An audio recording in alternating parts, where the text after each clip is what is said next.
Mesdames et messieurs, bonsoir. Merci de suivre PPACI TV. C'est l'heure du journal. Tout de suite, les titres. Les populations de Dougrou-Palegnois et de Maïbou ont reçu la visite de l'envoyé du président Laurent Gbagbo, le président exécutif Dano Djedje. Il y était pour parler de paix et de cohésion sociale aux communautés des villages concernés par un conflit interethnique. En prélude à la reprise des élections locales prévues le 2 décembre prochain, les candidats PPACI concernés par cette reprise des élections ont été conviés à une séance de travail dans les locaux de EDS. C'est l'heure de la mobilisation et de la redynamisation des structures de base dans la fédération d'Agou, dans la région de Lamé. Seka Bouchi-Henri, fédéral intérimaire, investit le terrain. Suite au conflit interethnique qui s'est déroulé le 26 octobre dernier dans les villages de Dougrou-Palegnois et de Maïbou dans la ville de Gagnoa, le président Laurent Gbagbo a envoyé une mission de sensibilisation et de compassion auprès de ses parents. C'était le vendredi 10 novembre dernier. Sylvain Lobo. Dougrou-Palegnois et Maïbou, dans le canton Pakolo, à Gagnoa, a reçu le samedi dernier la visite d'une forte délégation du Parti des peuples africains Côte d'Ivoire, formation politique du président Laurent Gbagbo. Cette délégation en mission au compte de leur leader était conduite par le président exécutif du PPACI, Sébastien Dano Djedje, et le vice-président, le doyen Laurent Zirignon-Otro. Ces hommes de premier rang du parti et le collectif des cadres de la région se sont rendus dans ces deux localités situées à plus de 270 km de la capitale ivoirienne pour apporter leur soutien et leur compassion aux populations qui ont vécu une situation conflictuelle intercommunautaire en octobre dernier. L'ancien ministre de la Réconciliation nationale de Côte d'Ivoire et actuel président exécutif du PPACI, Sébastien Dano Djedje, un homme avisé et expérimenté, a tenu un langage de compassion et de franchise aux populations des deux localités précitées. J'ai dit, il faut qu'on soit honnête avec nous-mêmes pour dire que la terre là, c'est notre bien. Mais ce n'est pas seulement le bien de celui qui est là pour le moment. C'est le bien de toute une génération, des générations qui vont venir. Parce que si nos parents n'avaient pas fait ça, on n'aurait pas trouvé cette terre là ici. Or nous, une fois on est arrivé, on dit que bon, nous parents nous ont donné, c'est pour moi-même, donc je m'en fous. Ceux qui vont venir, je m'en fous. On ne dit pas je m'en fous. Il faut penser à celui que tu as mis au monde, mais le frère que tu as derrière toi qui est plus petit. Donc, de grâce, il faut qu'on arrête notre façon d'être par rapport à la terre. La vision qu'on a pour la terre, il faut qu'on arrête ça. Pour aujourd'hui, il faut qu'on arrête ça. Pas nos enfants, nos parents ne nous ont pas enseigné ça. Il faut qu'on protège nos terres. On donne les terres à nos amis qui sont venus. On leur donne de bon cœur, mais vraiment, il faut les donner honnêtement. Pour ne pas que ce soit l'objet de conflit après. Quand tu as vendu, tu as vendu. Mais tu vends en bonne et due forme, en étant en conformité avec tes parents qui sont au village, pour que demain ils puissent te protéger. Il a vendu, mais nous on était d'accord qu'il vende. C'est pour ça qu'il a vendu. Il a vendu honnêtement. Il a vendu, voilà ce qu'il a eu, voilà ce qu'il a donné à l'autre, donc tout le monde est content et puis on avance. C'est la gestion de nos villages. Quand on gère les villages là, généralement, les chefs de village que nous avons aujourd'hui, les enfants font qu'ils n'ont plus beaucoup d'autorité. Voilà. Nos chefs là, ils ont des problèmes avec la jeune génération. Ça aussi, je l'ai dit au Baoulé, je vous le dis, c'est votre rôle de tout faire pour que nos enfants là soient droits. Voilà. Ils peuvent ne pas vous respecter, mais si on insiste sur quelque chose, à force de répéter, ils finiront par comprendre. Mais quand ils le font, qu'une fois, deux fois, tu dis, bon, comme lui, il est comme ça, je m'en fous de lui. Il va créer tous les problèmes. Et c'est ça qui va venir régler. Donc, même si c'est difficile, faisons tout pour donner la bonne éducation à nos enfants. Il faut qu'ils vous respectent. Il faut vous faire respecter. Il faut qu'ils respectent les gens du village. Il faut qu'ils respectent les gens des communautés. Donc, la communauté BT doit avoir ses règles de vie qu'elle doit enseigner à ses enfants. La communauté allogène ou étrangère va avoir ses règles de vie qu'elle enseigne aux enfants, à leurs enfants. Mais ce qu'il faut faire après, c'est que les deux communautés doivent être ensemble. Pour que les deux communautés soient ensemble, en harmonie, c'est que nous qui sommes ici, qui avons accueilli la communauté, on doit apprendre à la communauté notre façon de vivre. On pense que les gens sont venus et puis comme ils sont très intelligents et ils peuvent accepter, ou bien ils peuvent faire que dans leur tête, adopter notre mode de vie. Non. Ils viennent de chez eux, ils ont leur façon de vivre. Mais c'est toi qui l'as accueilli là. C'est toi qui dois faire l'effort de lui dire, ah, chez moi, voilà ce qu'on fait. Chez moi, voilà ce qu'on fait. Voilà ce qu'on fait. Tu vas dire ça une fois, 2 fois, 3 fois. Lui aussi, c'est un être humain. Il va prendre conscience. Et par rapport à ça, il va commencer à vivre comme tu vis. Même s'il a sa façon de vivre. Mais on ne leur apprend même pas ça. Et nous voulons qu'il soit comme nous. Non. Il peut être comme nous. Le gars, il est formé chez lui, il est adulte et puis il est venu. Comment tu veux le changer du jour au lendemain? Mais c'est à force de le côtoyer, de le sensibiliser qu'il finira par comprendre notre société et être en harmonie. S'il y a une affaire qui arrive, ou bien qui est en voie d'arriver, une affaire qui n'est pas bonne, qui va poser des conflits, il faut tout de suite intervenir. On me dira que, bon, les enfants, maintenant, ils ne comprennent pas. Mais votre rôle, c'est d'intervenir tout de suite. Et aujourd'hui, il y a des téléphones portables. C'est pour ça que c'est bien les téléphones portables. On dit, on a la chance qu'ici, c'est une sous-préfecture du groupe Alignois. Donc, théoriquement, on doit avoir les forces de l'ordre à notre portée, à chaque fois qu'on a besoin d'eux, on doit les appeler et venir automatiquement. Dernier point, la cohabitation pacifique, la paix. Moi, j'ai fait ça, je suis à l'aise quand j'en parle parce que j'ai fait ça au moins pendant 8 ans. D'abord, Laurent m'a mis en mission pendant 8 ans. Régler les problèmes des hommes, là, c'est très compliqué. Parce que l'homme est compliqué. Mais pour régler le problème de quelqu'un, il faut te mettre à sa place. Pour rappel, le 26 octobre 2023, dans les localités de Dougou-Palegnoa et de Maïbou, les populations autochtones Bété, les populations allochtones Baoulé et les populations allogènes burkinabé se sont affrontées suite à un malentendu. Situation malheureuse qui a fait 2 morts et engendré de nombreux dégâts matériels. Notons par ailleurs que ces genres de conflits communautaires sont de plus en plus récurrents et prennent des proportions alarmantes depuis la crise post-électorale de 2011 qui a vu la cession contestée du régime Ouattara au pouvoir d'État en Côte d'Ivoire. Une séance de travail s'est tenue entre la Commission électorale et application numérique CEAP et les candidats concernés par la reprise des élections locales le vendredi 10 novembre. Je vous invite donc à suivre ce reportage de la rédaction. Le siège de EDS à la Riviera à Nono a servi de cadre pour la séance de travail entre la Commission électorale et application numérique CEAP et les candidats PPACI concernés par la reprise des élections locales prévues pour le 2 décembre prochain.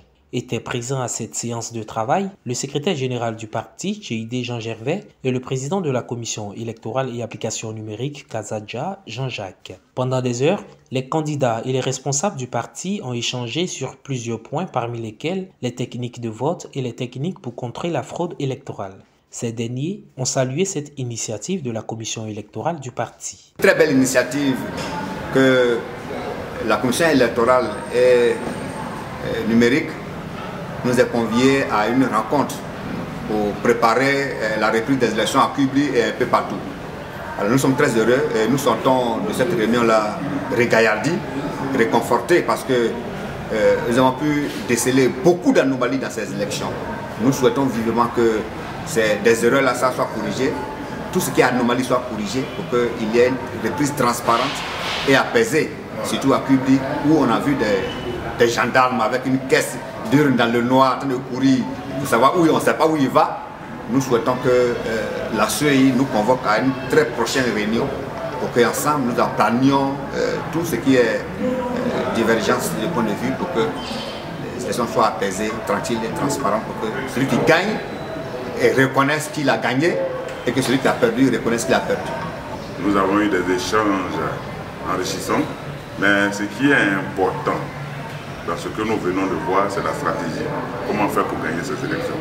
Aujourd'hui, on avait quand même pour la reprise d'autres camarades candidats qui hésitaient pour des questions de difficultés de moyens. Bon, aujourd'hui, là où nous allons, nous savons que nos amis, nos camarades sont mobilisés sur le terrain pour faire gagner le candidat du président Laurent Gbagbo. Donc aujourd'hui, là où nous sommes, avec la rencontre que nous avons eue avec la commission électorale, nous partons déterminés. Parce que nous étions, nous, candidats au niveau du Conseil national du gouvernement, nous étions sur une piste de stratégie. On a cru que cette piste n'était pas efficace, mais nous avons, après notre exposé, nous avons été encouragés et félicités par la commission, le président de la commission, qui nous a demandé de continuer notre stratégie. Nous sommes sur une bonne voie. Et donc nous pensons qu'avec notre stratégie que nous sommes en train de déployés en ce moment jusqu'au jour des élections.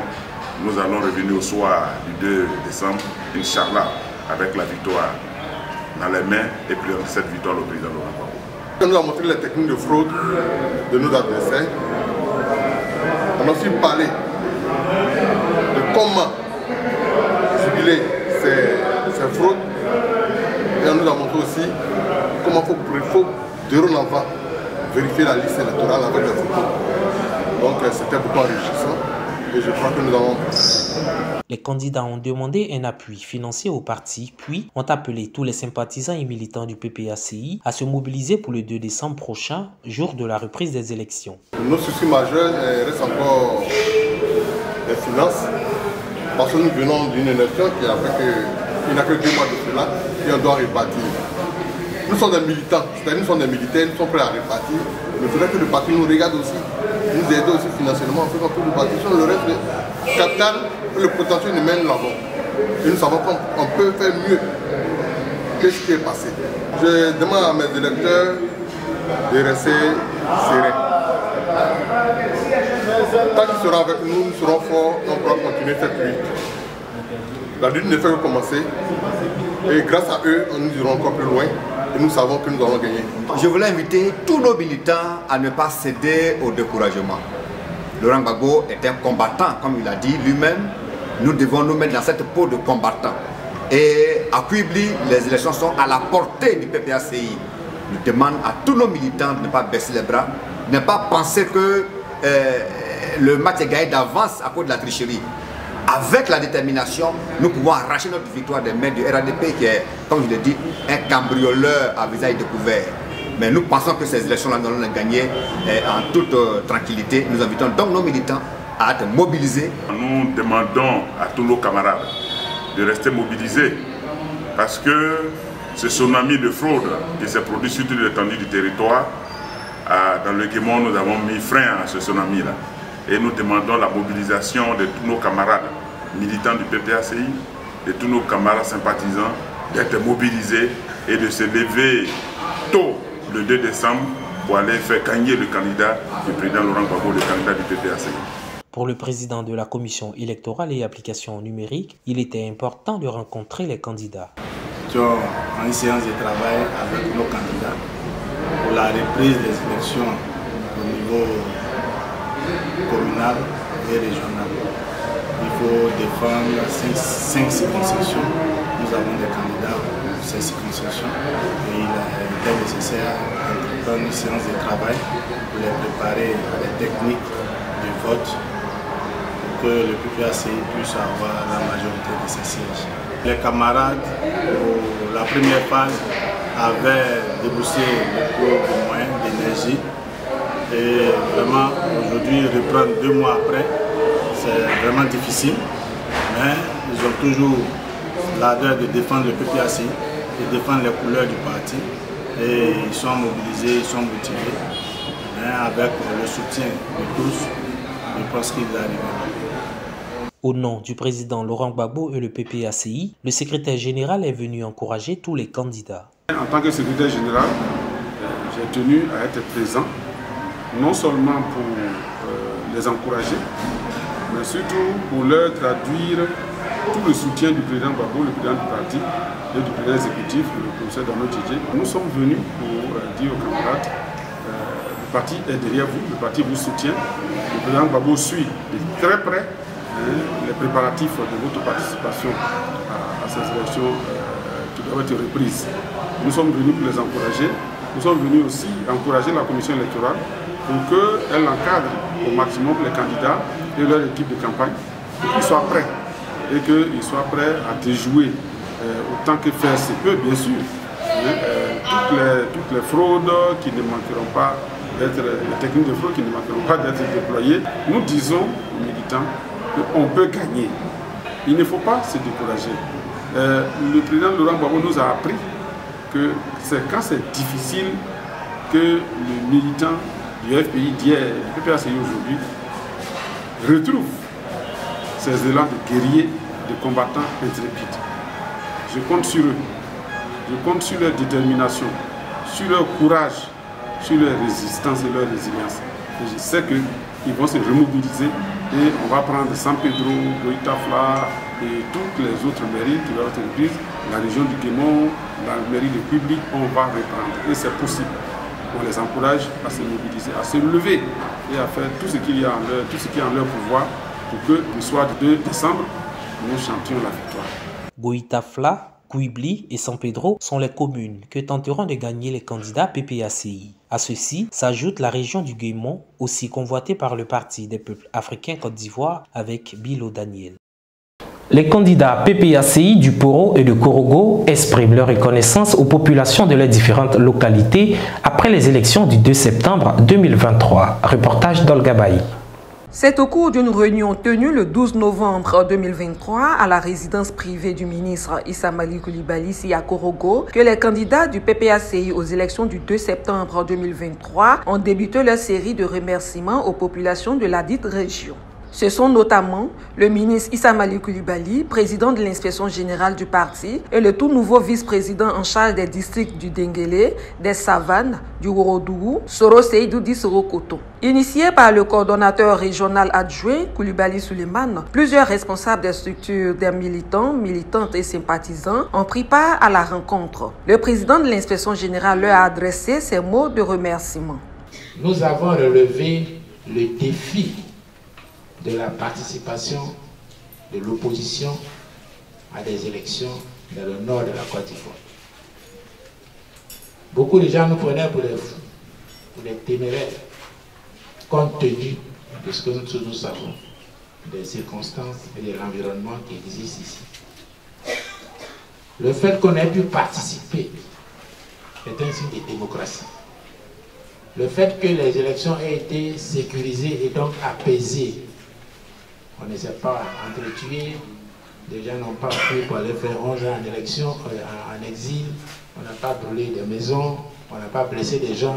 Ça aussi, c'est un signe de démocratie.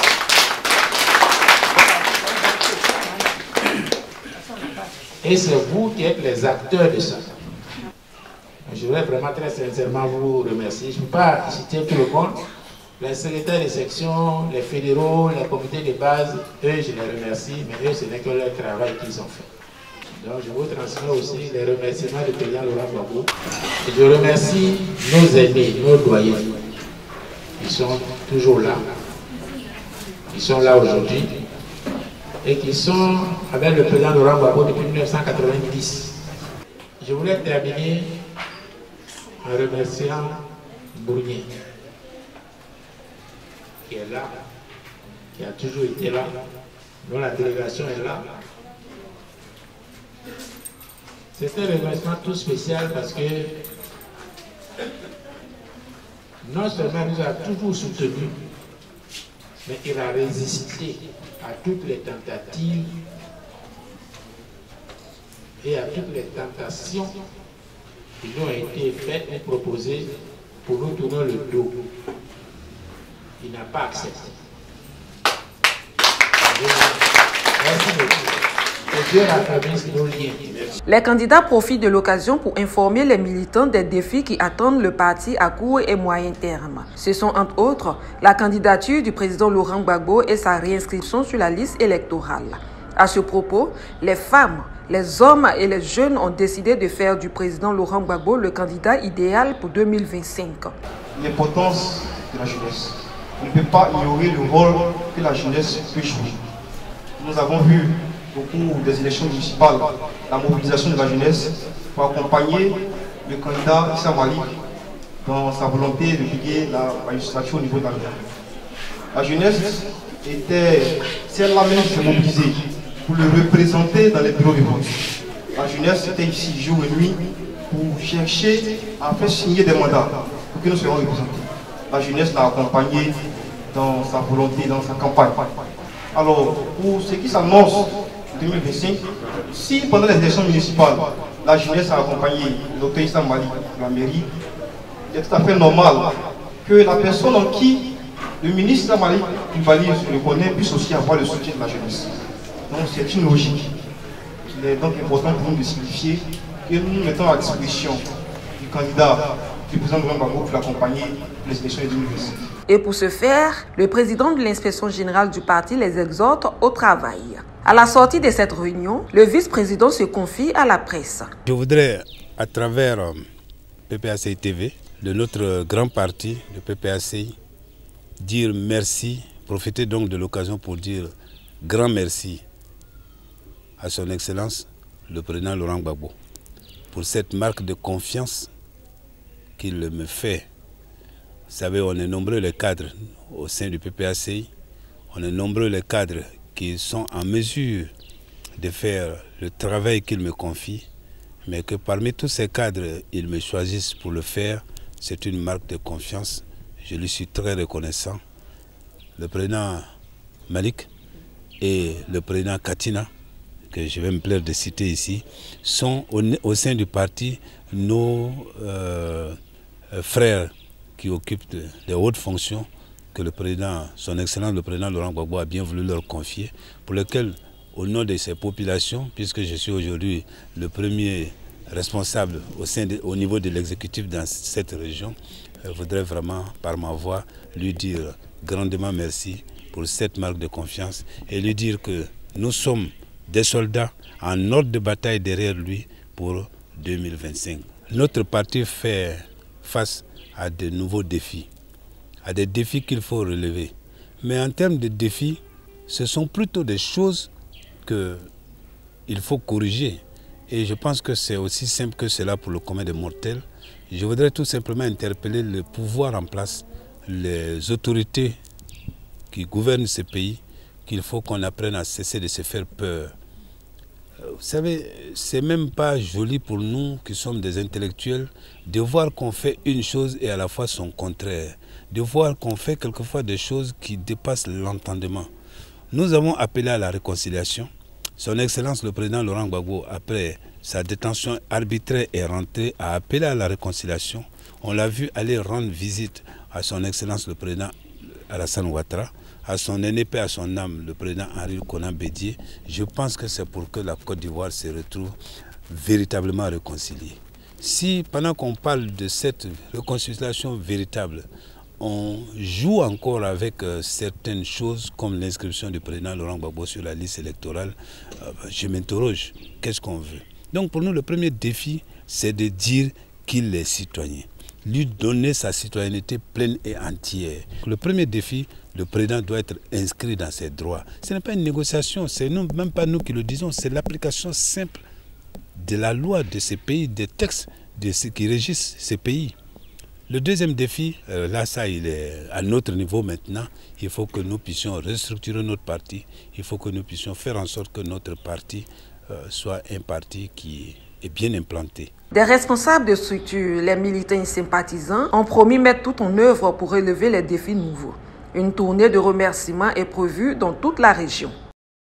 Le fédéral intérimaire de la Fédération d'Agou, Seka Bochi Henry, a entrepris une tournée de mobilisation et de redynamisation des structures de base sur son territoire fédéral depuis le 4 novembre. Ange Abraham et Sopi Kalanga.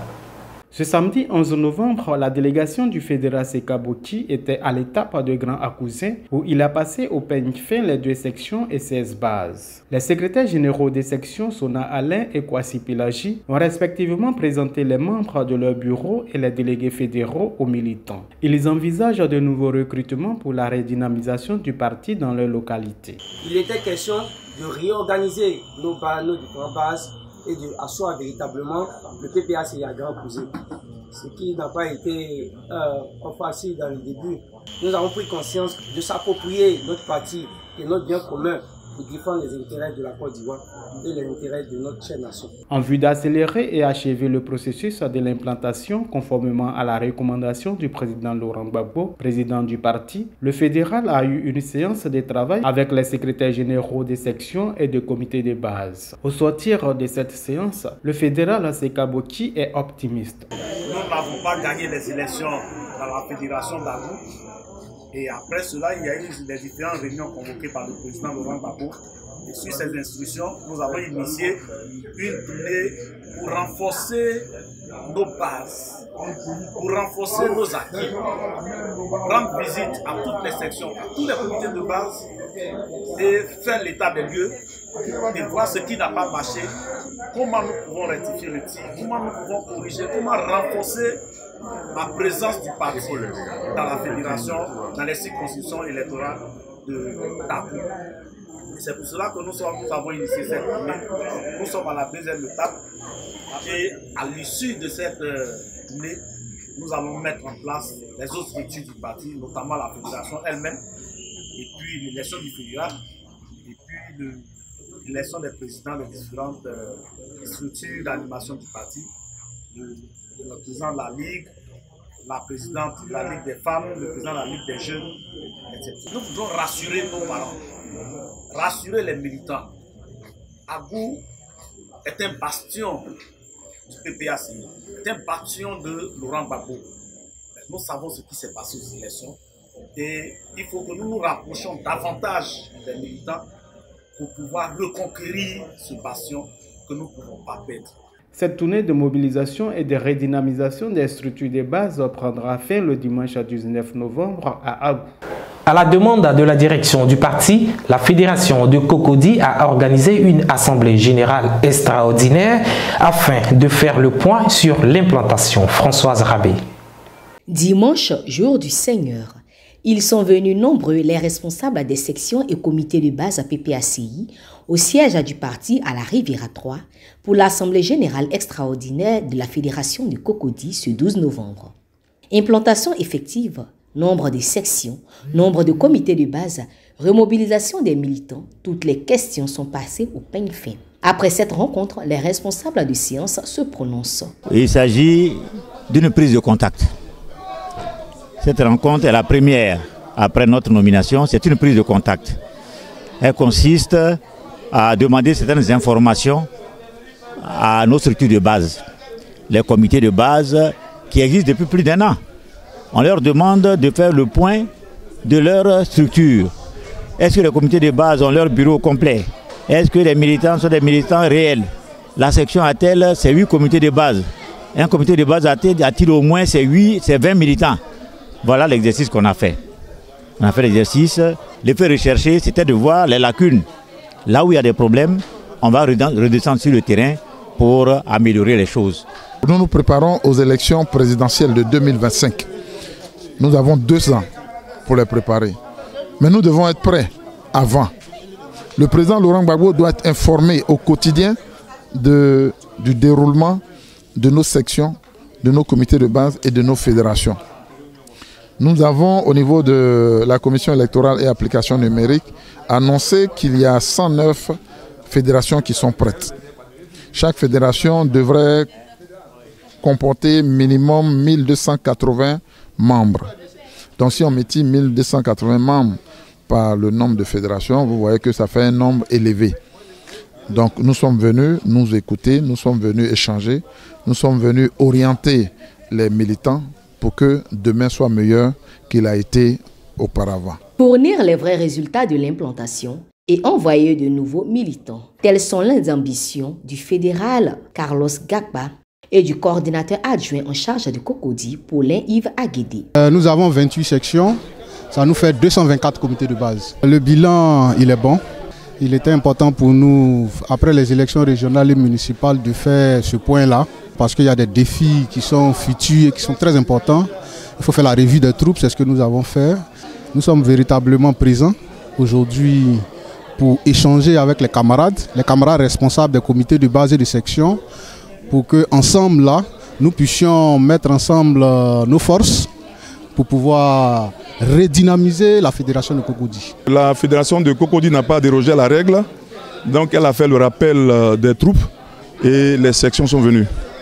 Vraiment, nos sections ont compris la nécessité de répartir sur de nouvelles bases et de voir au soir donc du bilan qui sera fait, vraiment des sections dynamiques, des bases palpables, afin de relever les défis à venir. Ce sont des militants et responsables heureux de se retrouver autour du PPACI à Cocody. Les dés sont donc jetés et la nouvelle direction, avec à sa tête le président exécutif Sébastien Dano Djedje et le secrétaire général Tchéidé Jean Gervais, entendent se donner les moyens pour exécuter le calendrier donné par le président Laurent Gbagbo. La coordination régionale de la Maraoué, dirigée par Tabi Nandi, était en session ordinaire le samedi 11 novembre au centre culturel Henri Conan Bédier de Boisfly. Commentaire Ange Abraham.